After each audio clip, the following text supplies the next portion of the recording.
All right, guys, let's talk today about a very basic and common exercise that we see in commercial gyms all the time, and that is the Russian twist. I consider the Russian twist a great exercise. I changed my mind over the years about that exercise. I used to think it was a very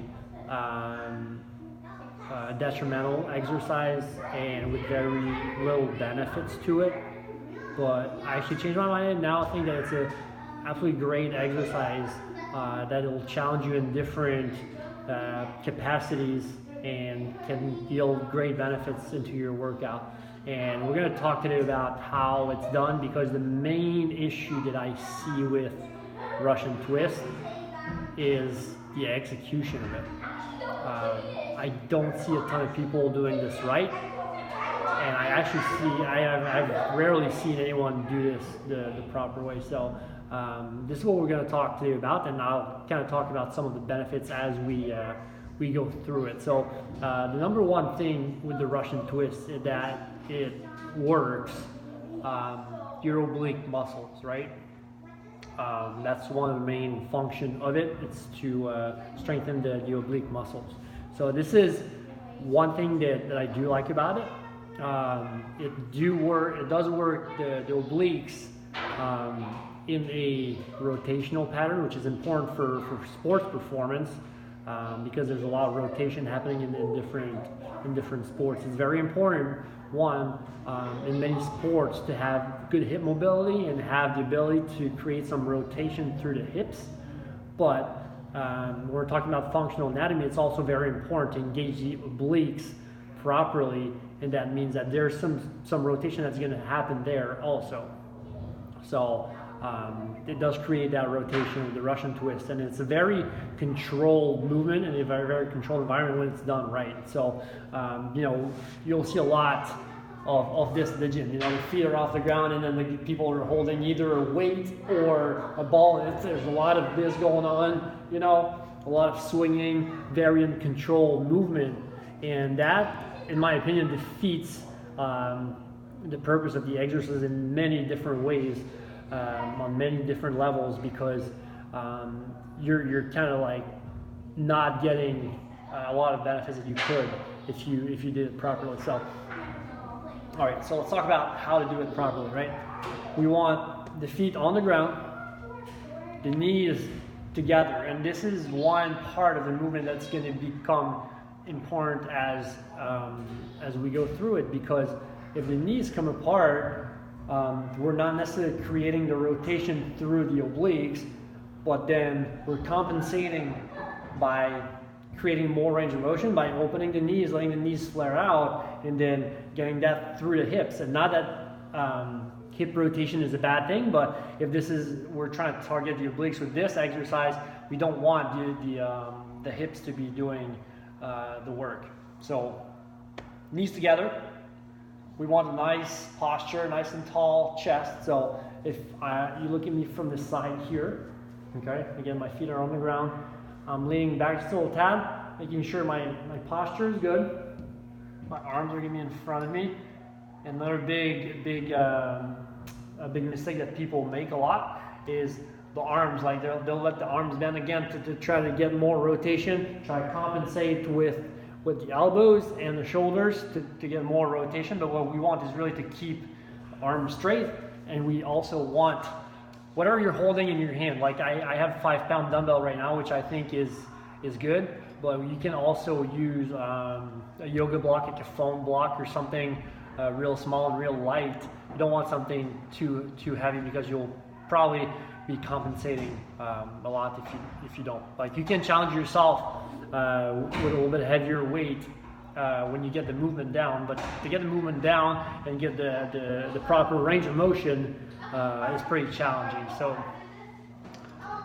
the arms are straight, and as we come down, we're trying to rotate the center of the chest. So like the sternum, which is the center of the chest here, is what we're actually trying to turn here to create that rotation. So if the hips are stable and the sternum is turning, we're really creating that that movement through the obliques. So it's important that the arms stay straight, and the arms and whatever object you're holding is really just following the center of your chest the entire time. So you're only rotating as far as your chest will take you, and again, keeping the knees completely glued together. So like a properly executed Russian twist should look something like this.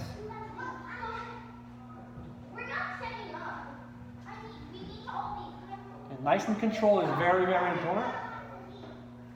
Not to rush through it, because when you rush through it, there's more chances of you compensating and losing the knee position, losing the tall chest position, losing the arm straight, bringing your arms outside of your center, the center of your chest.